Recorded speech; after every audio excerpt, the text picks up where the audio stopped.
što muškarac mora biti da bi bio pravi muškarac. Žene se više uči da je važno kako izgledaju. Ja sam velika protivnica porno kulture. Nije sve što je na štetu žena sad neka muška urota. Nisam ja niti za jednu krajnost. Uvijek će se naći veći majmun. Seksni su uzroci nastanka manosfere. Ja mislim da tamo se najviše zadržavaju pogubljeni mladi muškarci. Ne možemo uvijek biti 50-50 jer u svojoj nesigurnosti su laka meta. Muškarci misle ja nemam šanse. Tako gradimo bolji svijet. Svijest nema smisla izvan svijesti. Kad se zapitamo tko smo mi, ne, to je intelektualna elita onog vremena. Zakon jačega, da. Da svaki napredak nosi nova vrsta isključivanja ako nije dostupan svima. Recimo Afganistan sa stanje u kojima su žene jezivo. Se vrti stvar oko moći. Žene ih možda više mlate nego muževi.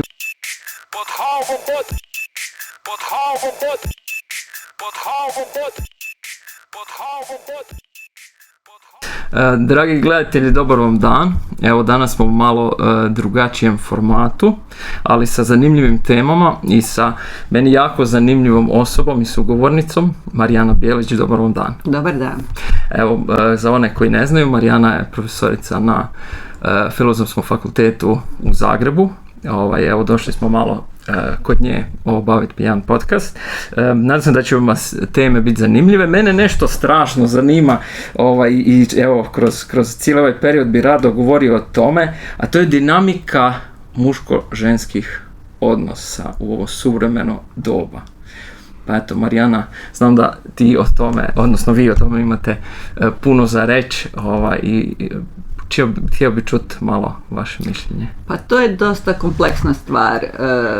Možemo je prilaziti na razini svakodnevnog iskustva, onog što primjećujemo u obiteljima, u institucijama kojima se krećemo, od škole, nekog vršnjačkog svrstavanja još u možda osnovnoj školi, u vrtićima, kako gdje, do, ne znam, medija, kako mediji nameću određene slike i uloge muškarcima i ženama, do, ne znam, sada novih medija, pa se javlja ta manosfera na internetu. Dakle, svaki ima neko svoje iskustvo za koje misli s vremenom da ima veze sa općenitim iskustvom, a također možemo s problemu prići i s nekom teorijskom bazom, dakle osloniti se na neka proučavanja, vidjeti ljude koji su pisali o tim stvarima, koji su pokušali sustavno, makar donekle sustavno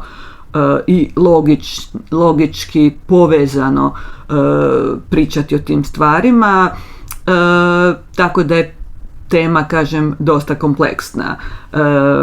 Mislim da seksizam još uvijek u društvu postoji, dakle da neki generalni stav koji naravno ne moramo dijeliti svi, ne mora dijeliti većina, ali neki podsvjesni, nesvjesni stav o možda manjoj ozbiljnosti, manjim kapacitetima, manjim sposobnostima u nekim područjima žena i nekoj njihovoj ograničenoj ulozi da postoji. Također postoje stavovi o tome što muškarac mora biti da bi bio pravi muškarac i neki dio tih predodžbi, stereotipa zna biti štetan i za muškarce i za žene, ali mislim da je sistem generalno štetniji za žene, da je hijerarhijski, da se muškarce više uči da budu dominantni, da kontroliraju stvari, što onda može preći i u patološke odnose, a žene se više uči da je važno kako izgledaju, da je važno da budu ugodne, umiljate i da se ostvaruju preko drugih, a ne kao ravnopravni subjekti u društvu. Naravno, mnoge žene to ne prihvaćaju i naravno u nekim institucijama djeluju te predrasude još uvijek i ne mislim nekim vrlo konzervativnim institucijama, kao što su većina religijskih institucija, znate da ne zaređuje žene, pa onda neki ekstremni ljudi iz takvih institucija izlaze sa tezama da je žena drugotni stvor. To je najružnije što sam čula. Onda neki ekstremisti, recimo druge religije, na internetu poučavaju o vrlo grubim odnosima u braku, vrlo hijerarhijskim, iako su popularni možda u susjednoj državi, sad da ne imenujem sve. A s druge strane postoje i liberalni trendovi koji su isto jako štetni i patološki. Recimo, ja sam velika protivnica porno kulture i ekstremne objektivizacije žena. Vi više ne možete proći gradom da ne vidite hrpu plakata gdje polugola seksualizirana žena nešto ne prodaje, a pornografija je valjda stvar koja se najviše klikće na internetu i većina tih snimaka je ekstremno degradirajuća, čime se zapravo u podsvijest ljudima upisuje da je seksualnost, seksualni odnos i da je seksi nešto što je degradirajuće za ženu, a čime muškarac kroz degradaciju žene se potvrđuje. Mislim da je loše, ja mislim da je to ponižavajuće ako se zamislite i za muškarce. Loše je imati takvu strukturu ličnosti da vi mislite da se možete potvrditi ponižavanjem druge osobe ili druge skupine osoba. To je u korijenu svih supremacionizama, ne samo muško-ženskih odnosa. To je u sustavu rasizma tako, to je u sustavu prezira, prema ljudima iz Hercegovine koji je neki mini rasizam ovdje, ili možda Bosne i Hercegovine, nekim vidovima nacionalizma, preziru prema siromašnim ljudima, o čemu se rijetko govori, ili ne znam, ljudima s invaliditetom, starim ljudima, koliko vidim prezira prema starim ljudima. Dakle, svatko će nekad biti meta, to ljudi zaboravljaju kad se osjećaju jakima i dominantnima. Svako u takvom sistemu koji hijerarhijski slaže ljude može biti meta prezira, dehumanizacije, onda u konačnici lošeg tretmana, u najgorem slučaju nasilja, neravnomjernog tretmana pred sudstvom, neprepoznavanja nasilja, sustavnog nasilja, degradacije pred sudstvom, podcjenjivanja kod zapošljavanja, neudovoljavanju nekih potreba, jer mislim građansko društvo u nastanku je stvoreno kao društvo ravnopravnih muškaraca. Oni su s početka jedini imali nakon građanskih revolucija građanska prava, i onda su ta prava od povelje o pravima čovjeka i građanina kod prve građanske revolucije u Francuskoj, onda su kasnije uz borbu pravo glasa, pravo posjedovanja, predstavljanja na sudu, mnoga građanska prava, samozastupanja, raznih odluka, ne znam, skrbništva nad djecom kod razvoda, pravo uopće razvoda, prenošenja državnosti na vlastito dijete, otvaranje uopće računa u banci u nekim zemljama. Žene su se dugo borile da se ta prava ostvare i na zapadu su ostvarene, ali sama ideja koja je ljudsko biće nesvjesno je u nju upisana da je neki prototip ljudskog bića, muškarac, ne znam, zdrav, bez invaliditeta, nekih srednjih godina. Danas prije postojalo više poštovanje za starije u nekom rigidnijem patrijarhatu, sada je možda malo više kult obožavanja djece, ali trebamo poštovati sve ljude, od djece, beba do starih ljudi, nisam ja niti za jednu krajnost. I onda se zapravo mnoge institucije su se prilagođavale ženama, nisu bile iz početka izgrađene za žene. Tako smo, recimo, da bi kad su žene ušle na tržište rada, plaćenog rada, one su uvijek radili kući ili na selu, na poljima sa životinjama i tako. Radile su, ako nisu imale mogućnost raditi, ne znam, u vlastitom domaćinstvu, onda su u gradovima s početka radili kao služavke, dadilje i tako. I to je bio neki početak ženskog plaćenog rada, nereguliranog. A kad su ozbiljnije ušle u svijet rada industrializacijom, onda se javila potreba da bi to uopće moglo funkcionirati za porodiljnim dopustom, za vrtićima, jaslicama i slično. I mislim da taj problem, dakle, odnosa kućanskog angažmana, trudnoće, rađanja, brige oko djece starijih, još uvijek djeluje nekoj napetosti sa svijetom plaćenog rada, da je u korijenu dijela problema muško-ženskih odnosa za koje sad nisu muškarci krivi niti oni. Većina, mislim, muškaraca želi da im žena dobro zarađuje jer će bolje zajedno proći. To samo neko ko ima teške komplekse možda misli da je to loše. Jeste čuli za ono da kad žena, to je sada čista, što se mene tiče čista teorija, da kad žena počne zarađivati mnogo više od svog partnera, da tada joj njezin partner postaje manje zanimljiv. Pa moguće, mislim sve je moguće, ali ne mislim da je tako kvantificirano. To moguće, mislim da je loše, kažem. Ne znam da li je to iznimka ili pravilo. Pa vjerojatno iznimka. A spomenuli ste manosferu. Ne znam sad koliko je to poznato našim slušateljima, evo ja bi malo to približil. To je sada krajnost, krajnost koja sad se desila zadnjih možda godinu, dvije, je pod utjecajima osoba Andrew Tate-a najviše i toga, i to je za mene jedna stravična ideja, ali se očito kod jednog dijela muškaraca uhvatila.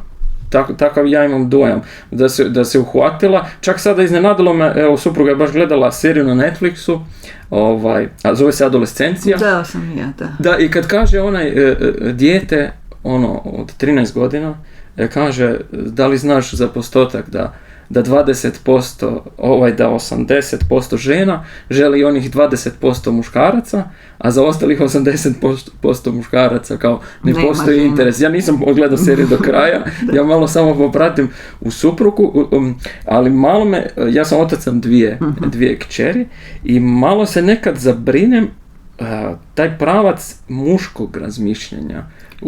Možemo reći da je to generalno muško razmišljanje. Ja sam sad baš pokušala reći da mnogi muškarci nemaju za cilj da degradiraju ženu na radnom mjestu, recimo, ali da treba osvijestiti kako se došlo do tog sistema, zašto je ženama možda teže u karijeri, zašto ostaju predrasude nekod svih koliko žena treba raditi kod kuće, da stvarno žena nekad jest nezamjenjiva sa malim bebama, da mora imati porodilni, o postojanju dobrog porodilna, dobre skrbi i društvene podrške i podrške muškaraca, puno od toga ovisi. Nije sve što je na štetu žena sad neka muška urota.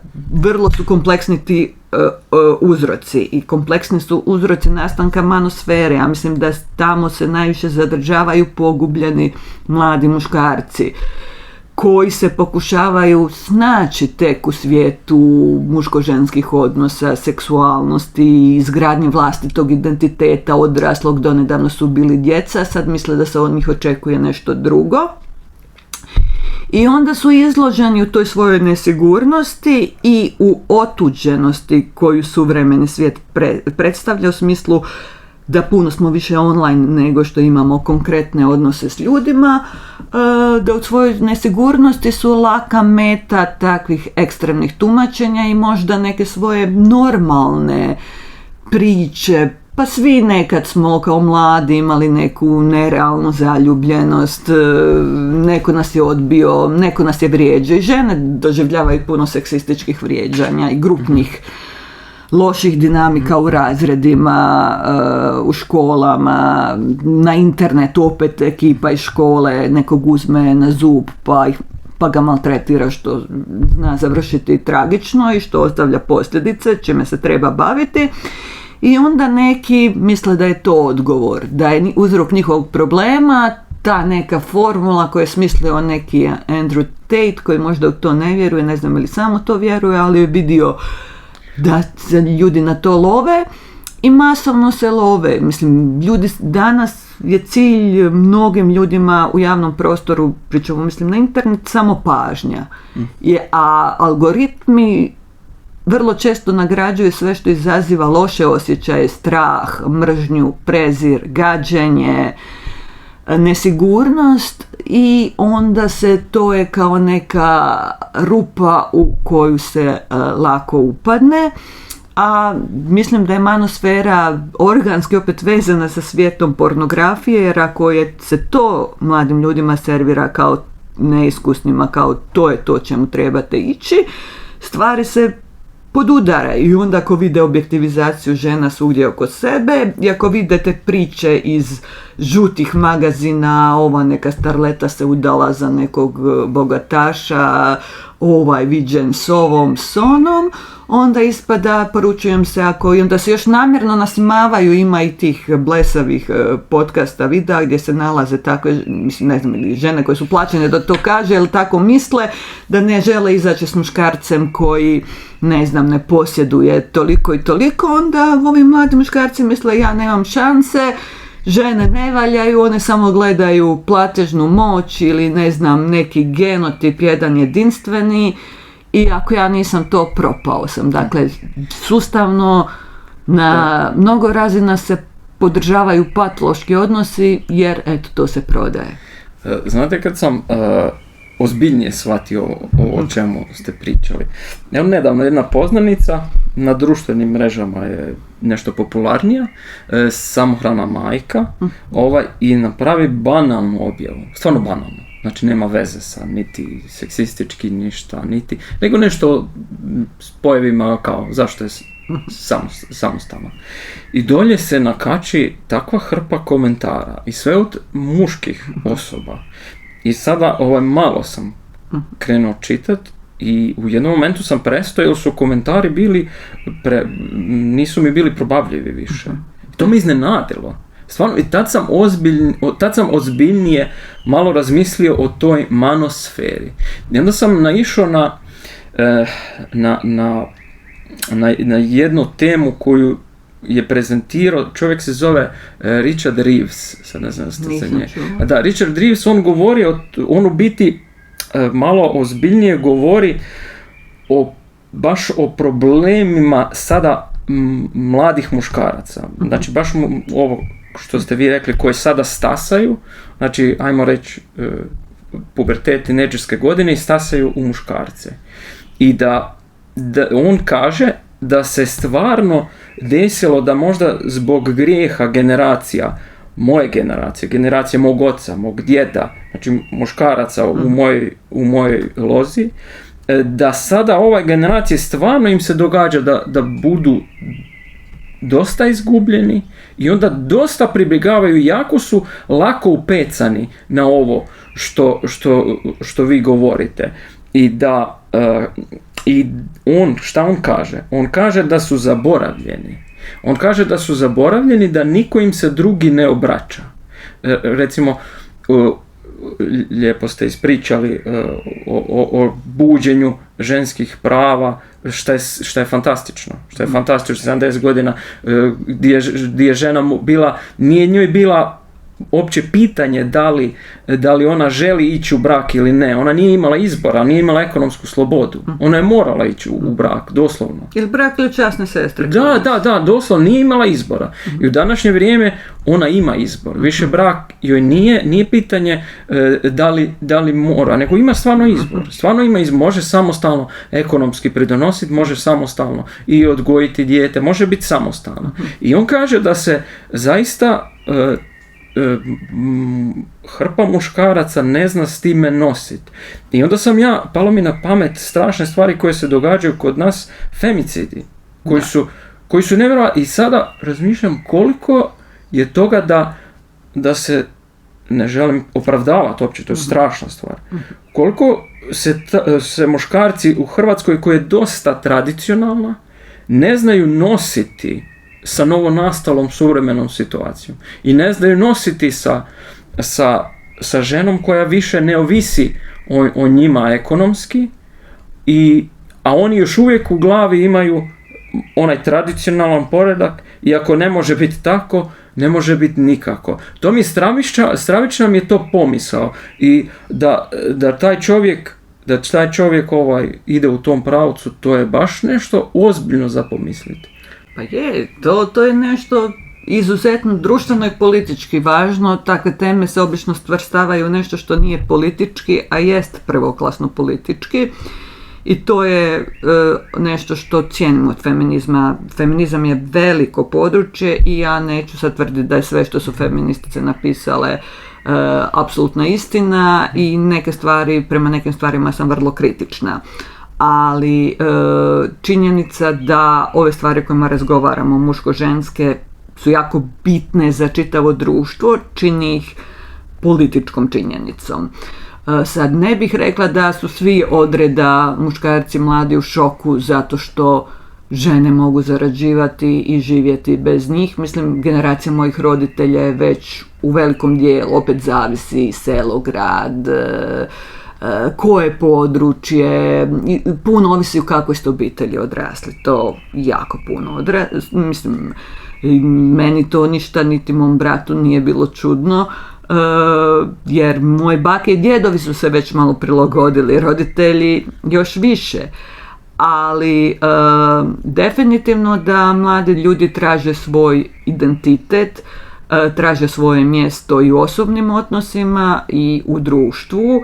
Važno im je jako, puno im je važnije kako ih percepiraju drugi, ko će im se smijati, hoće li ispast face ili luzeri, nego sad što ćete se vi opterećivati u nekim zrelim godinama jer vam se neko narugao na Facebooku, sigurno nećete u toj mjeri koliko mladi ljudi kojima je sve, mislim, sjetite se sebe, ja se sjećam sebe, koliko sam ja dok sam išla do škole razmišljala ko me pogledao, jel mi neko rekao da imam veliki nos ili je li neko ispričao neki trač o meni, to je tada jako važno, dakle moramo shvatiti tu osjetljivost, za tu osjetljivost niko nije kriv, ona je normalna, a donekle je teže ako društvene norme nisu jasne.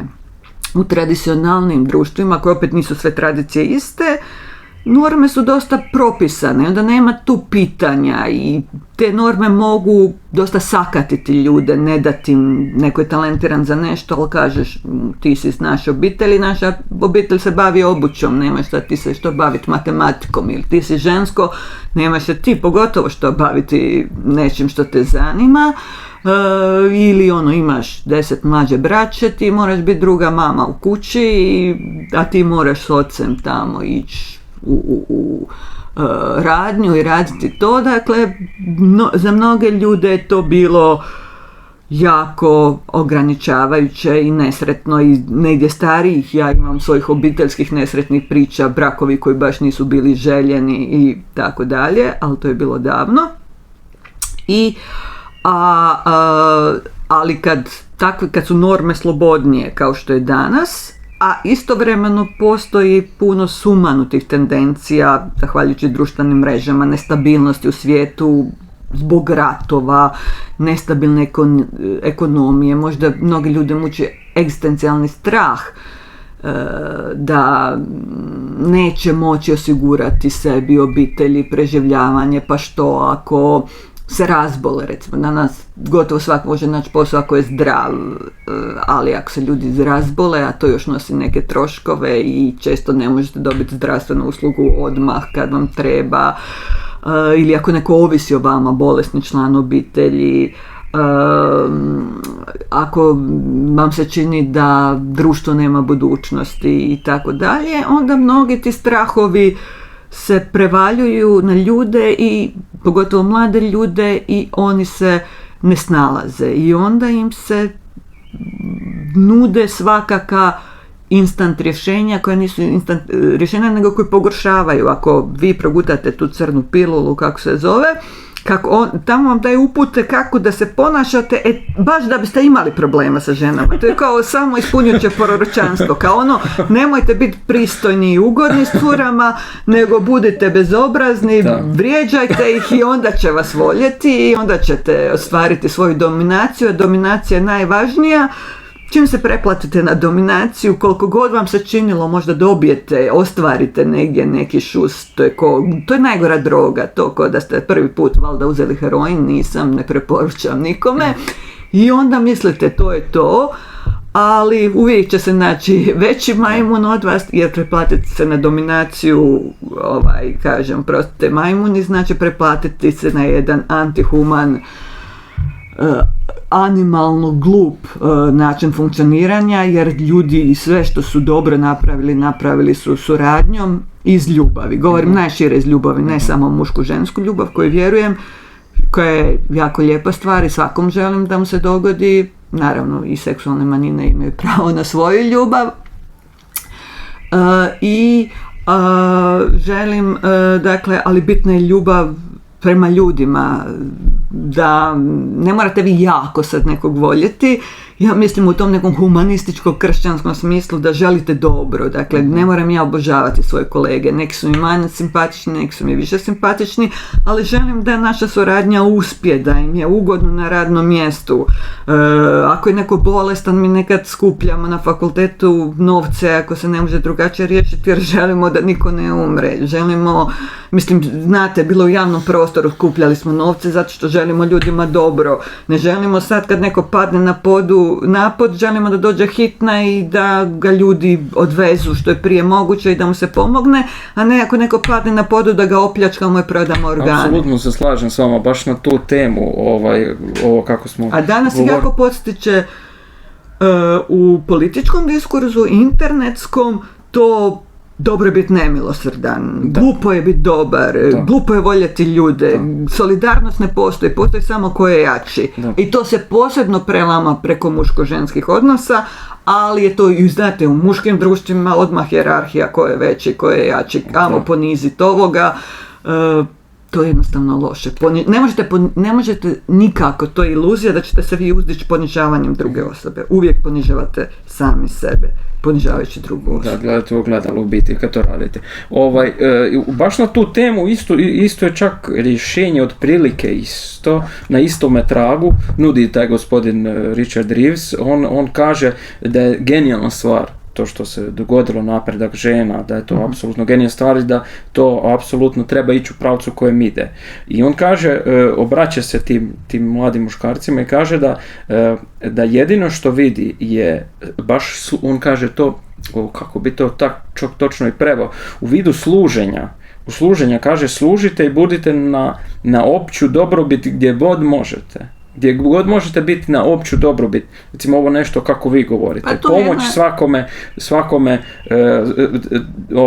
svakome omogućiti gdje god vidite, u stubištu, u zgradi nekoj starijoj gospodinu, gospođi, pomoć, jednostavno to je jedini način na koji vam život vraća. Nikako vam ne vraća agresijom prema drugima, lošim odnosom prema drugima. Tako da mladi muškarci, to je jedini ispravan pravac. Nije ništa drugo. Veli, čak mnogi ljudi, mnogo pametniji od mene, kažu život je općenito služenje drugima, a sve ostalo je više manje varka.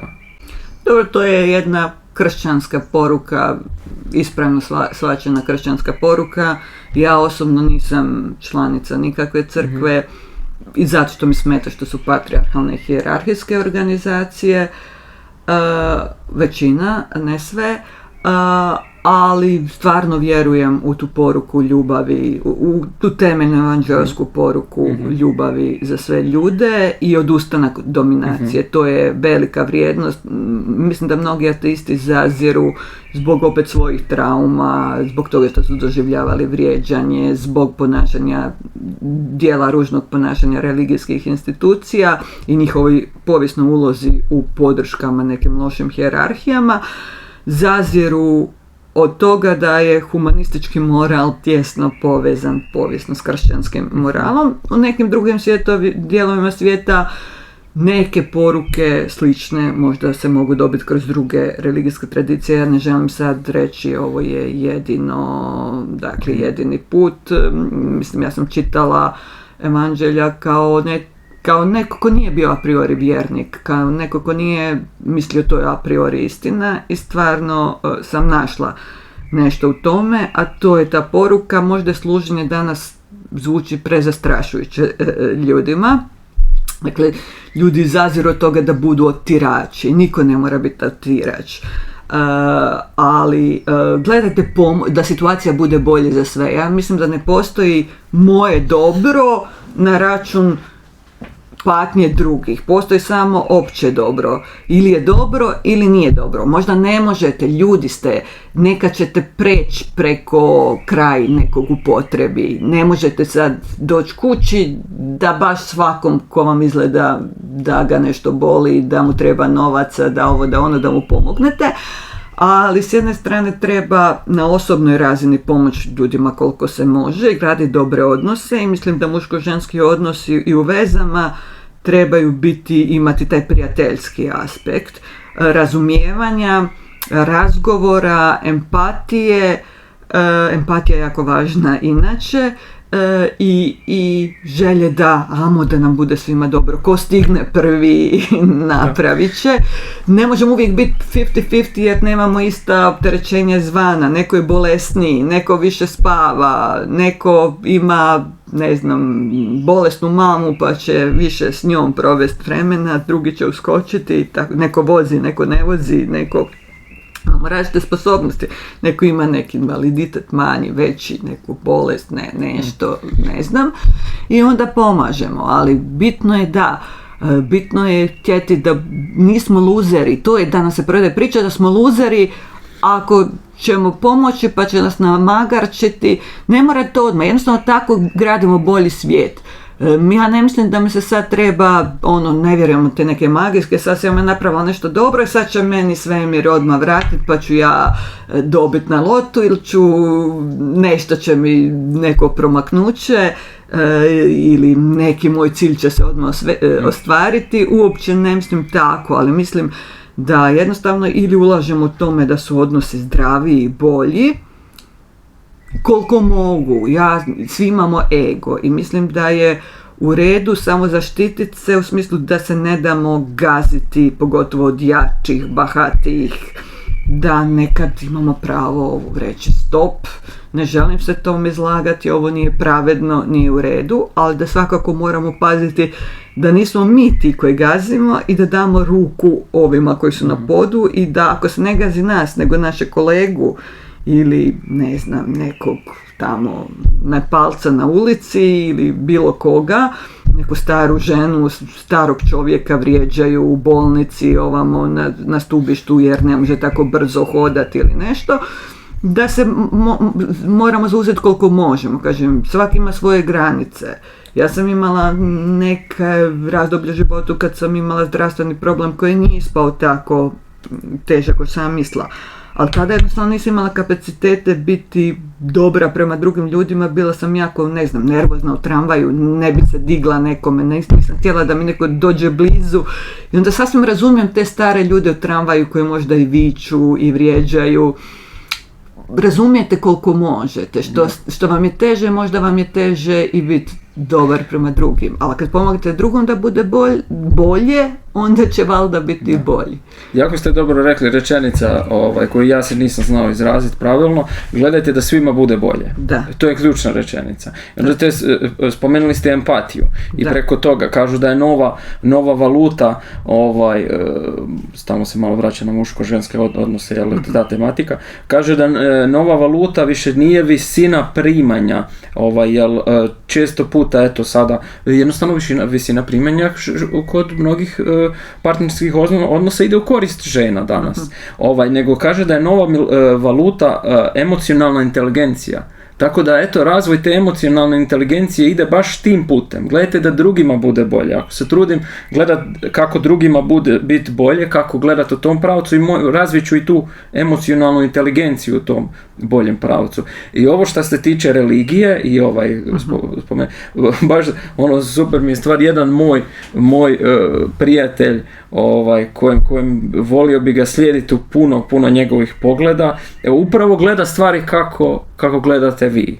I ja baš, ovaj citat jedan je upravo njegov, koji sam vam spomenuo, on puno, jako duhovna osoba. Znači on uopće ne gleda, nije član nikakve religije, ali je izuzetno duhovan i pogled na ovaj naš život je onako iz jedne duhovne perspektive zanimljiv. I onda jedna rečenica koja meni uvijek budi onako znatiželju i razmišljanje je kad mi je rekao jednom da je najteža i najznačajnija stvar u ovome životu, u ovome našem svijetu, zagospodariti vlastitim umom. I onda ga ja pitam što je um? On ima svoj odgovor. Ne znam kakav je vaš pogled na um, da li ste o tome razmišljali? Pa ja se prvo bavim humanističkim znanostima, a humanističke znanosti su uvijek u jeziku i proizvodnji značenja, ako imamo sreće i smisla, ili ako smo optimisti onda vjerujemo u smisao, a neki kažu ne postoji neki konačni smisao, nego samo različite iluzije značenja. I ja mislim, ne bi baš uzela, je malo partikularni, svijest je meni najfascinantniji, najvažniji fenomen, jer nema smisla izvan svijesti. I sad taj vaš ne bi ulazila, ne znam o kome je riječ, nisam slušala, ja nisam slona, što ne znači da ću sad ja popljuvati i reći da čovjek govori krivo, to malo podsjeća na neke istočnjačke poglede na svijet koji su mene zanimali u jednom razdoblju života i od kojih se može nešto naučiti. Nisam ja sad tu, mislim da postoji malo dvostruki odnos na našim prostorima prema tome. Ili je malo previše fascinacija pa se sve olako bez dovoljnog razumijevanja kao u vezi o nekoj instant verziji. Ili postoji jaki zazor od tradicionalnih vjernika da ste odmah upali u krivovjerje ako ste pročitali neku knjigu koju možete shvatiti filozofski, koja ne traži od vas religijsko obraćenje na nešto drugo. Dakle, možete biti kršćanin i vjerovati da je put, istina i život evanđelje Isus. Možete biti nešto drugo. Naravno, ima ljudi različitih vjeroispovijesti ovdje. Ali možete uzeti u razmatranje kao što, mislim, ja sam morala poći kroz povijest filozofije, tako možete i istočnjačke religije koje imaju svoju filozofsku dimenziju uzeti za razmatranje. Ja sam čitala puno zanimljivih filozofa s kojima se ne slažem, od kojih sam opet nešto naučila, koji su mi provokativni. S nekima sam se dijelom složila. Dakle, treba uzeti u razmatranje, ali svakako kad se zapitamo tko smo mi, što je temelj svih vrijednosti, dođemo do naše svijesti i odnose naše svijesti s drugim svijestima.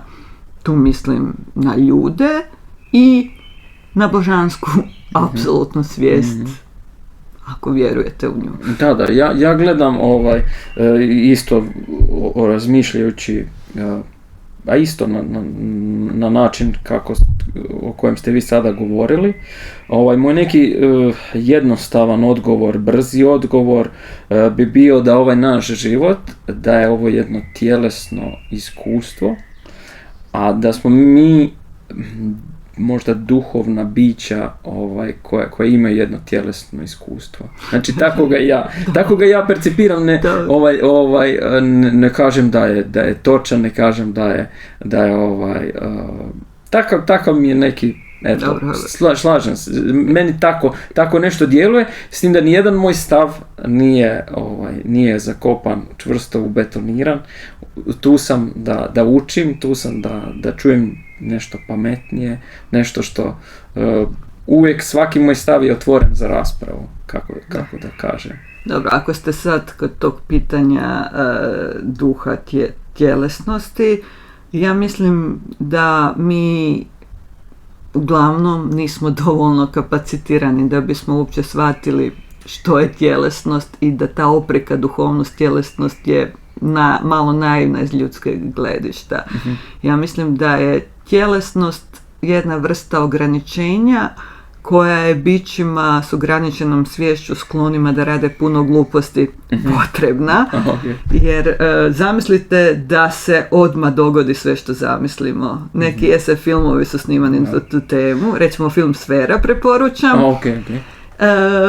Bilo bi puno više gluposti, nasilja, jako loše stvari. Nekad meni na živce zašto ne mogu moje ideje odmah biti aplicirane, nego moram tipkat, pa mi se izbriše, pa nosit, pa odraditi sve to. Ako želim napraviti kolač, moram skupljati sastojke, ići u dućan, pa pogriješim, pa mi se prospe, pa...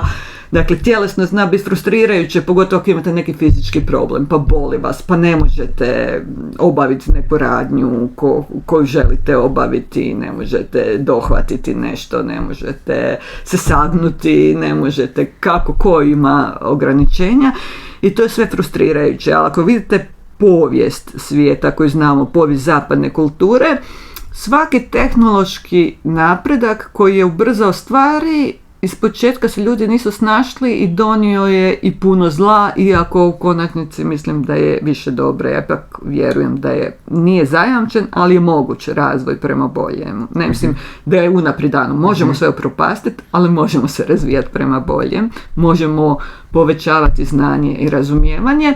Ne znam, tiskarski stroj je jedan od velikih tehnoloških razvoja koji je donio mogućnost unapređenja svijesti u smislu da možemo puno informacija više probaviti u puno manje vremena. I mislite da se dogodilo prosvjetljenje? Ne. Inkvizicija i progon vještica su procvali nakon, dakle potpuno, i to nisu ljudi zamišljaju obično progon vještica kao to su neki krezubi, nepismeni, najgluplji, najprimitivniji ljudi mogli vjerovati. Ne, to je intelektualna elita onog vremena, pismena, širila ta vjerovanja u urbanim sredinama i tako. Ali opet u konačnici tiskarski stroj je donio puno više. Možda sad internet, društvene mreže šire puno ludila jer se ne znamo nositi s time, ne znamo ih staviti na svoje mjesto.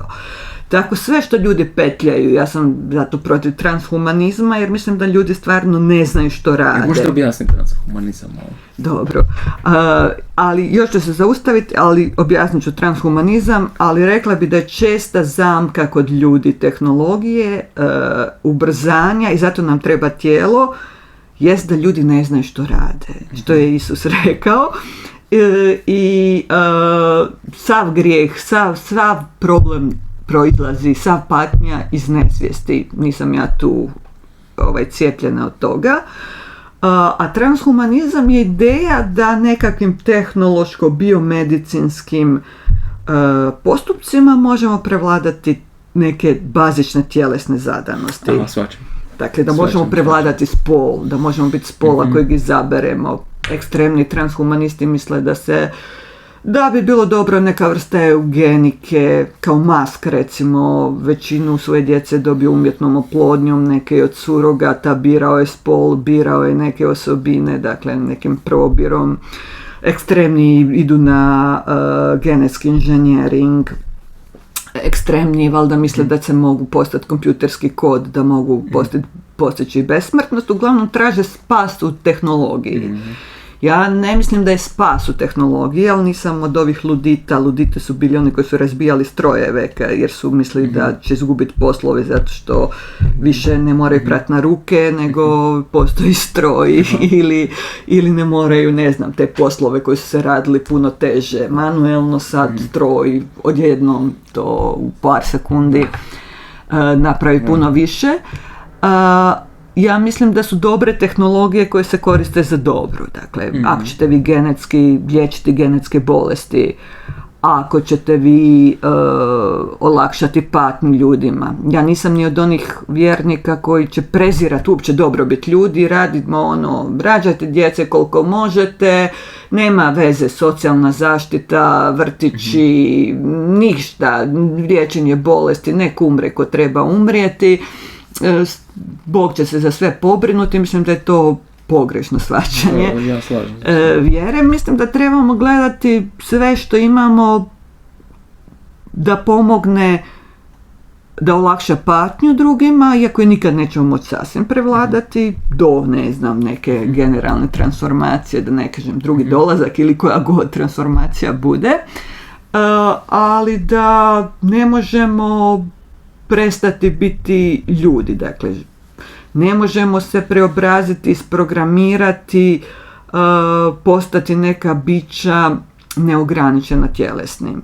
Dakle, ako možete, ne znam, matičnim stanicama rade se pokusi da se neke vrste invaliditeta prevladaju u smislu da taj dio ležne moždine gdje je vezivno tkivo, jer se ne može živčano tkivo... Tako je Maski krenuo, sa Neurolinkom, biti, kažu da je zamaskirao to. Da, njemu ne vjerujem, ali ako se može, dakle, biološki prevladati teške ozljede, ne znam, moj otac je transplantirao bubreg i ja sam zato zahvalna sam, ne znamo koja je ta osoba bila i toj osobi i medicini i društvu što to može. Da, ja se apsolutno slažem sa sve što ste rekli u potpunosti, dakle, točno. Koliko se može pomoći, nek se pomogne, ali uvijek postoji taj prometejski kompleks kad ljudi umisle da su bogovi, da mogu kontrolirati sve. Da. I nisu svjesni svojih ograničenja, na tamo se bazira i tragedija i onda srljaju iz oholosti. Da, i to se obično desi kod elita. I tu mi je zanimljiva, recimo, američka, kad su se oni, kad smo već kod novotarija, to je bilo, čak i za današnje vrijeme novotarija, možemo reći, njihove deklaracije o nezavisnosti, njihovi amandmani koji su bili potpisani, onaj prvi amandman, pravo na slobodu govora, i onda zanimljivo mi je pogled kod njih uvijek taj prvi amandman i drugi amandman. Ne znam koliko su ljudi svjesni, koliko je za to doba, čak koje se i odnosi na današnje doba, njihovo prezentiranje i formiranje vlasti u doba kad su se izborili za neovisnost od Britanije, i onda oni počinju, to vi ćete bolje znati, oni počinju, znači, deklaracija o neovisnosti, i amandmani njihovi. Prvi amandman koji govori o slobodi govora, i ispravite me ako griješim, drugi amandman koji im daje pravo na nošenje oružja sa idejom da bi uvijek onaj mali čovjek se mogao obraniti od elite koja upravlja njima. Države, da. A mislim, to je društvo bilo pionirsko, gdje su još bila urođenička plemena, gdje su šerifi često djelovali samovoljno, i to društvo je bazirano na radikalnom individualizmu. Ja nisam za taj radikalni individualizam. Ja podupirem, mislim da je veliki civilizacijsko blago. Ljudi ne prepoznaju koliko je krvi proliveno za neke stvari koje oni shvaćaju zdravo za gotovo, koje možda imaju mana, koje treba unapređivati, ali bez tih stvari padamo u kaos i nasilje. Kaos i nasilje su jedno te isto. Dakle, mislim da je loša ona pozicija gdje svako ima svoju pušku i kroji pravdu po mjeri svog nasilja. Pa vi imate svoj ran, svoju pušku i možete tamo maltretirati, ne znam, ženu, djecu, baku ili nekoga. Da, to je strašno. Ili onda neko dođe sa 2 puške pa je jači od vas. Dobro, ta perspektiva je strašna. Da, mislim, nećemo društvo u kojem vlada jači. Ja razumijem tu tradiciju zazora, sile, nekakve totalitarne, autoritarne, nepravedne države. Ali niko se od nje, nikad se ljudi masovno od nje nisu obranili s time što su imali Winchesterku i vlastito imanje i onu žičanu ogradu. Ja mislim da smo jednostavno kolektivna bića, da se moramo truditi biti dobri i nenasilni prema drugima, a da još uvijek, nažalost, da nam je potreban monopol države na nasilje. Što to znači? Da policija pod određenim pravilima ima pravo primjenjivati silu kako bi spriječila one koji žele biti nasilni. Apsolutno. Da to budu, da može privesti nekog nasilnika koji bi došao s nožem u školu, koji bi tukao ženu, djecu, majku, koji bi, terorizirao ljude u dućanu, koji bi krao, koliko god ekonomski sustav bio, ne bi ja osudila čovjeka jer je krao kruh u dućanu. koliko god ovaj ekonomski sustav bio nepravedan, opet mislim trebamo i velike kriminalce koji kradu na velikom moći privesti, staviti u zatvor, silovatelje, nasilnike, one koje dovode ljude, proneveravaju, rade prevare starima, nemoćnim, ovakima, onakima. Nećemo sad svak protiv svakoga, pa neko je dirao vašu kćer, pa ćete vi s puškom doći njemu, pa on će dovesti još 2 brata, pa će napast cijelo vašu obitelj, to nema... Razumijem vas i slažem se s vama. Mene malo, znate na šta sam možda ciljao više? Ciljao sam više, na primjer, pa čak i kod nas u susjedstvu je situacija. Neke zemlje se vode kao demokratske i jesu demokratske, ali kao da su, kada ti ljudi koji su na vlasti dugo imaju kontrolu nad tim aparatima od koje ste vi govorili, monopol na nasilje, gdje mislimo na službu. Ja sam protiv autoritarne države. Htio sam reći kad se desi... Ja sam javno kritizirala. Dakle, to su države u kojima nemamo vladavinu prava. I koje onda državna vlast, osim što je podređeno pravosuđe, posuđuje, proganja novinare, opoziciju političku, zatvara, zabranjuje političke skupove. Naravno da sam ja za sve demokratske institucije, zaštite slobode govora, ali europski način uz zabranu pozivanja na nasilje i diskriminaciju, odnosno mržnju prema određenim društvenim skupinama.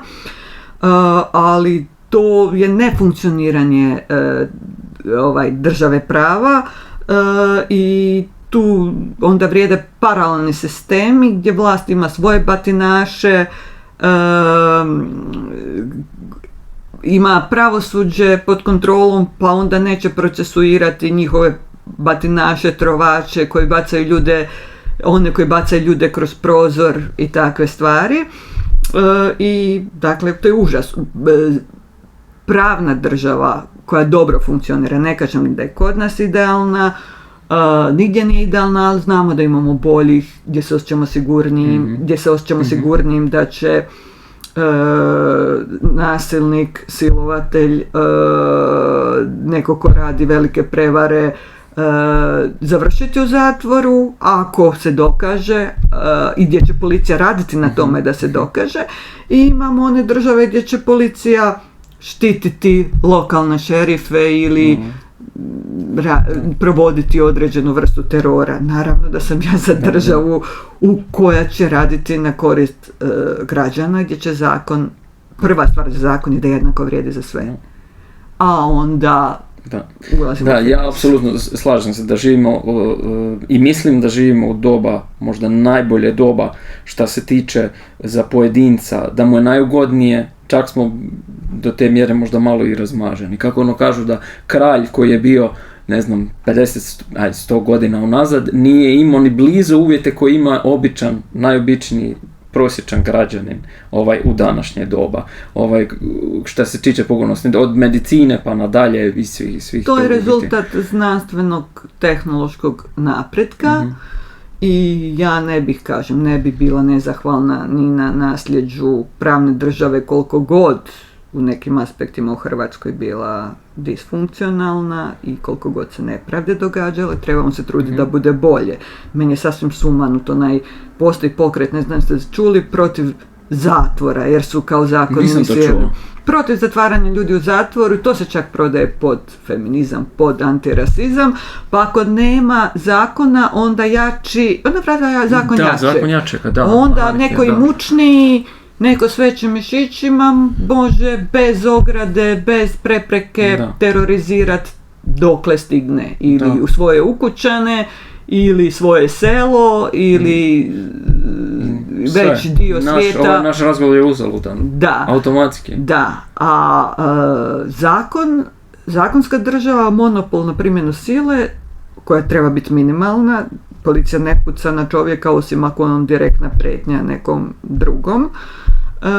Dakle, omogućava da se nasilje minimalizira i ljudi ne razumiju koliko je u prošlosti bilo više nasilja. Mislim, u bivšoj državi smo se borili u nekim krajevima da se iskorijeni krvna osveta, jer je krvna osveta rješavala nepostojanje pravne države, pa vi ste dirali mojeg kćer, pa ću ja ubiti vašeg, pa će on ubiti mog, pa tako do istrebljenja. Tako da definitivno nisam za autoritarnu državu gdje se vlast može ponašati nezakonito, nego sam za zakone koji vrijede jednako za sve, koji su koji se temelje na velikom nasljeđu ljudskih prava, samo koje treba unaprijediti socijalna prava. Mislim da danas ljude najviše muči socijalna nesigurnost. Dakle, što ako se razbole, da ima ljudi kojima su jako manje šanse da se školuju, da imaju neki suvisao posao, koji su izloženi, ne znam, maltretiranju na radnom mjestu. Neka vrsta nesigurnosti više nego kolektivnog siromaštva. Definitivno da je tehnološki napredak donio puno toga što nismo prije mogli ni zamisliti, ali opet, mislim, imam iskustva, zdravstvena pomoć nekad jako dobro, neke stvari jako dobro u Hrvatskoj funkcioniraju, bez mita i korupcije. Mislim, stvarno, ne možete vi organ u Hrvatskoj. Nažalost, u nekim dijelovima svijeta postoji crno tržište organima. U Hrvatskoj jako dobro funkcionira donorski sustav, imamo jako dobar sustav dobrovoljnih davalaca krvi, zato imamo kvalitetnu krv, nego tamo gdje se prodaje, pa onda ljudi sa socijalno gruba narkomani prodaju krv, automatski je lošija.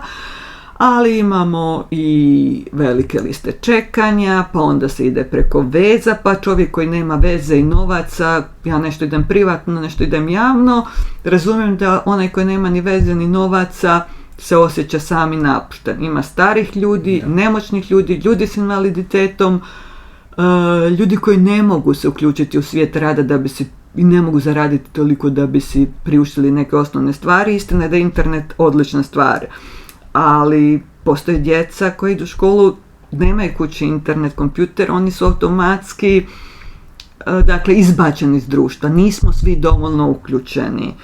Nije samo stvar tehnološkog napretka koji ja cijenim, dakle ne treba obožavati ništa zemaljsko, ali ne treba niti prezirati stvari koje pomažu ljudima i sve moguće načine da se pomogne ljudima. Ali s druge strane, dakle, trebamo imati na umu da svaki napredak nosi nova vrsta isključivanja ako nije dostupan svima.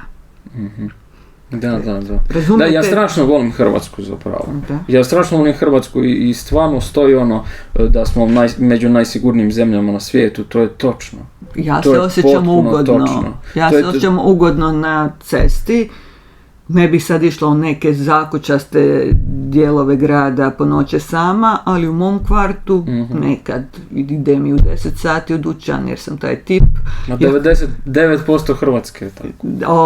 Nije mi problem, jer ako izađem vani navečer vraćat se ili biti isključivo u ženskom društvu nas dvije u nekim dijelovima svijeta, ne znam to. I kad putujem, dosta putujem službeno, osjećam se dosta nesigurnije, pogotovo prije, sad dosta često s mužem putujem po konferencijama i on se bavi znanošću, pa ne moram misliti na to, ali loše je da žena treba bodyguarda u zaštitu. Da, ovo cijelo vrijeme zapravo mi o čemu smo govorili, o ženskim pravima, sve to je moguće samo u ovom, kako to zovemo, zapadni svijet. A drugdje kako jako puno većinom islamskih zemalja gdje je to jednostavno nepojmljivo. Postoje različite opet zemlje islamske, naravno što je rigidniji sustav,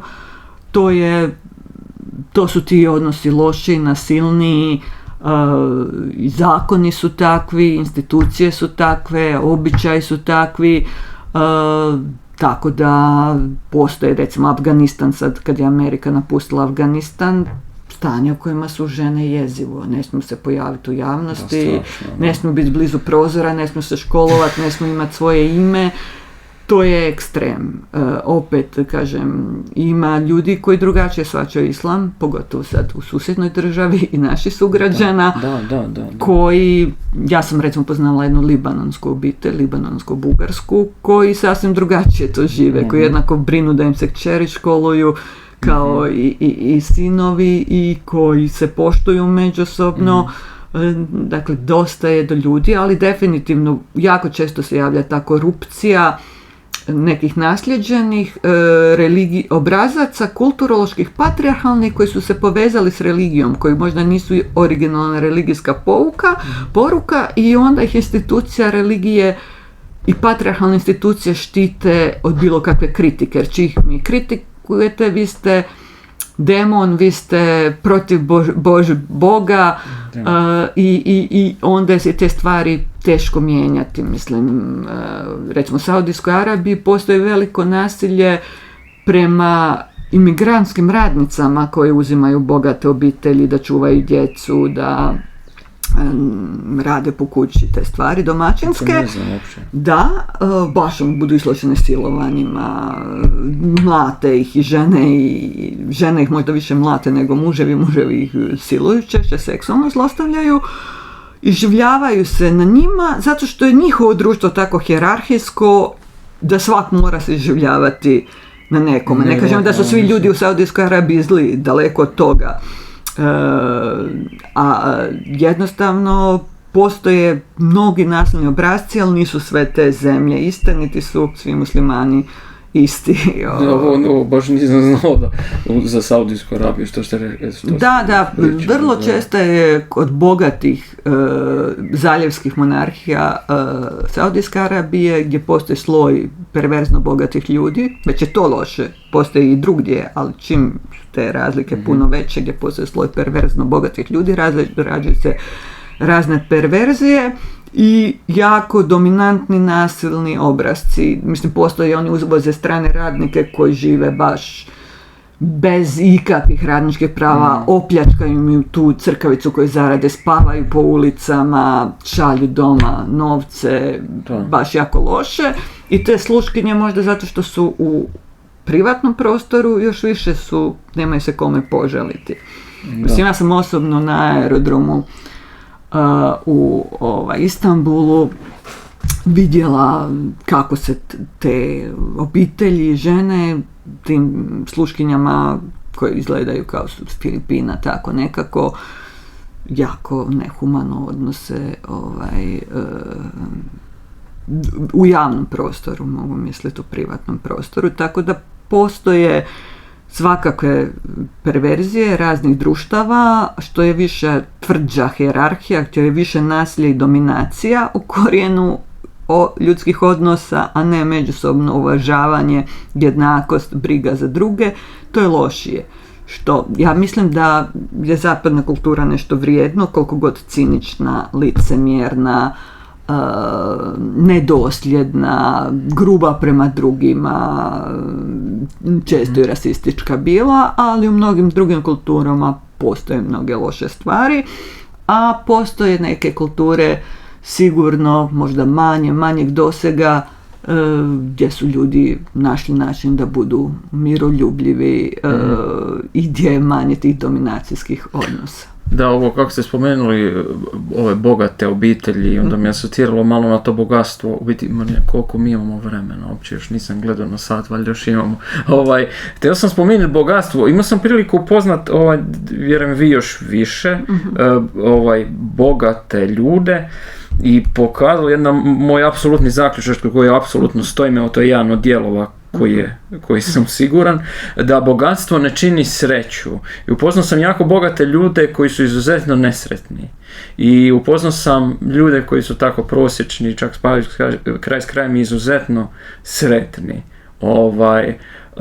Danas mnogi ljudi misle da će ih bogatstvo i stjecanje tog imovinskog velikog dijela što više da kažu moje je i da će ih to učiniti sretni i onda to nikada ne stane. I to gomilanje nikada ne stane. Dobro, to je kult zlatnog teleta koji je dominantna religija u kapitalizmu, a uvijek se vrti stvar oko moći.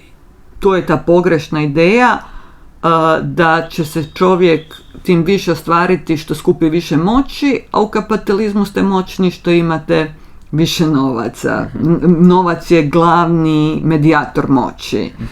I naravno, ako se preplatite na dominaciju i moć, ne možete biti sretni. Možete privremeno imati, kažem, kao drogu, možete imati opijenost kod prvog milijuna. To je svojevrsni dopamin. Da, baš ko heroin. Može vam biti dobro neko vrijeme, imati iluziju da ste polubožansko biće, da sad sve možete, ali u biti to je isprazno. A s druge strane, ljudima je potrebna ekonomska sigurnost, potrebna im je neka udobnost, potrebno im je, kažem, krov nad glavom, internet, zdravstvena zaštita, knjiga za pročitati, nešto što ih veseli i zabava koja ih veseli, ne mora sve biti minimalistički.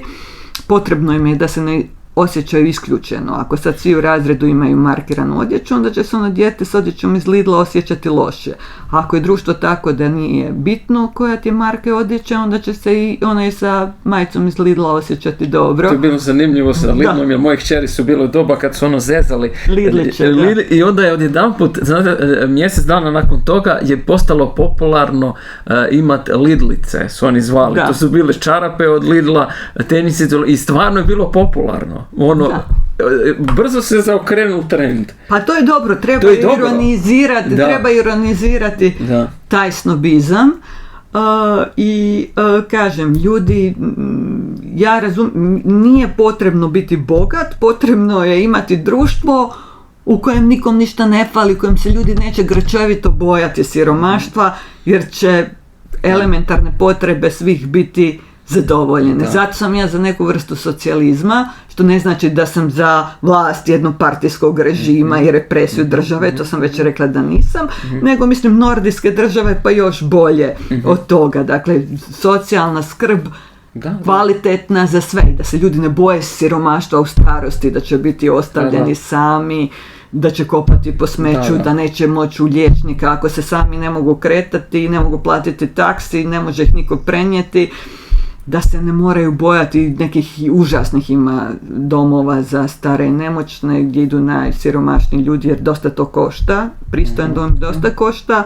Ja sam najviše da svi imaju ono kućice u kojima će im dolaziti patronažne sestre i nabavljati ono koliko već mogu, neko može više, neko može manje.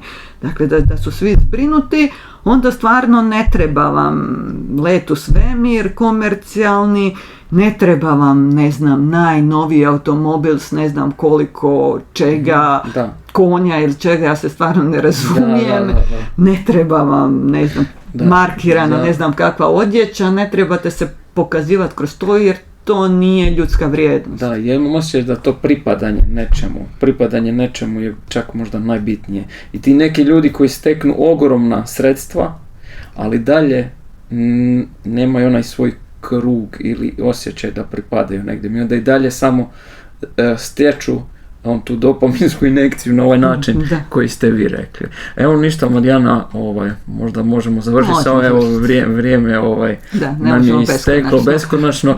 Poziv vrijedi svima iz 5. dana. Svima iz 5. dana, Petar Lana, Aleksandar, Matija, svima vrijedi poziv, veliki sam fan. Mislim da je emisija jako bitna za društvo. 5. dan na HRT-u 3, ljudi pogledajte, jako bitna za društveni razvoj. Neka vrsta diskusije, svima nam je potrebna diskusija, a ne nasilje. Bravo. Ništa, Marijana, Dženja, ljudi, pozdrav. Pozdrav. Pod